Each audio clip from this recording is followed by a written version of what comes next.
ఆంధ్రప్రదేశ్ ప్రభుత్వం రాష్ట్రంలో పట్టు పరిశ్రమను పునరుజ్జీవనానికి తీసుకువచ్చేందుకు ప్రత్యేక చర్యలు చేపట్టింది. మల్బరీ సాగు, పట్టు పురుగుల పెంపకంతో వ్యవసాయం చేసే రైతుల కోసం ప్రభుత్వం భారీ రాయితీలను ప్రకటించింది.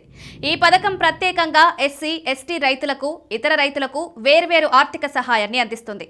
రాయితీలు మల్బరీ సాగు, షెడ్ల నిర్మాణం, స్టాండ్లు, వ్యవసాయ యంత్ర పరికరాలపై వర్తిస్తాయి. ఆసక్తి ఉన్న రైతులు వెంటనే ఆర్ఎస్కే ద్వారా దరఖాస్తు చేసుకోవచ్చు. మల్బరీ సాగుకు ఒక్క యూనిట్ ధర 30,000 రూపాయలు, ఎస్సీ, ఎస్టీ రైతులు 27,000 రూపాయలు రాయితీ పొందుతారు. ఇతర రైతులకైతే 22,500 రూపాయలు రాయితీ ఉంటుంది. పట్టు పురుగుల పెంపకానికి షెడ్ 1 నిర్మాణానికి యూనిట్ ధర 4.5 లక్షల రూపాయలు, ఎస్సీ, ఎస్టీ రైతులకు 4.05 లక్షలు, ఇతర రైతులకు 3.3 లక్షల రాయితీ లభిస్తుంది. షెడ్ 2 రకం షెడ్ నిర్మాణానికి ఒక్కో షెడ్ ధర 3.25 లక్షలు, ఎస్సీ, ఎస్టీ రైతులకు 2.9 లక్షలు, ఇతర రైతులకు 2.4 లక్షల రాయితీ ఇస్తారు. పట్టు పురుగుల పెంపకానికి ప్రత్యేకంగా స్టాండ్లు కూడా మంజూరు చేస్తున్నారు. ఒక్కో స్టాండ్ ధర 45,500 రూపాయలు.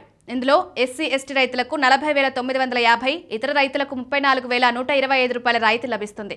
మల్బరీ సాగు కోసం ఉపయోగించే వ్యవసాయ యంత్ర పరికరాల కోసం ఒక్కో యూనిట్ ధర 1,00,000 రూపాయలు, ఎస్సీ, ఎస్టీ రైతులకు 90,000 రాయితీ, ఇతర రైతులకు 50,000 రాయితీ అందించబడుతుంది.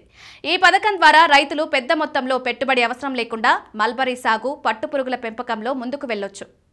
ప్రత్యేక రాయితీలు పొందడం ద్వారా రైతులు ఖర్చు తగ్గించుకోవడం, పట్టు పరిశ్రమను అభివృద్ధి చేయడం, మరింత లాభస్వామ్యాన్ని పొందడం సాధ్యమవుతుంది. రాష్ట్ర ప్రభుత్వం మాట్లాడుతూ ఈ పథకం ద్వారా పట్టు పరిశ్రమలో నూతన ఉత్సాహం రావడం, యువత భాగస్వామ్యం పెరగడం, గ్రామీణ ఆర్థిక అభివృద్ధికి తోడ్పడడం లక్ష్యమని తెలిపారు. రైతులు రాయితీలు పొందేందుకు ఆన్లైన్లో ఆర్ఎస్కేఈ పోర్టల్ ద్వారా దరఖాస్తు చేసుకోవచ్చు.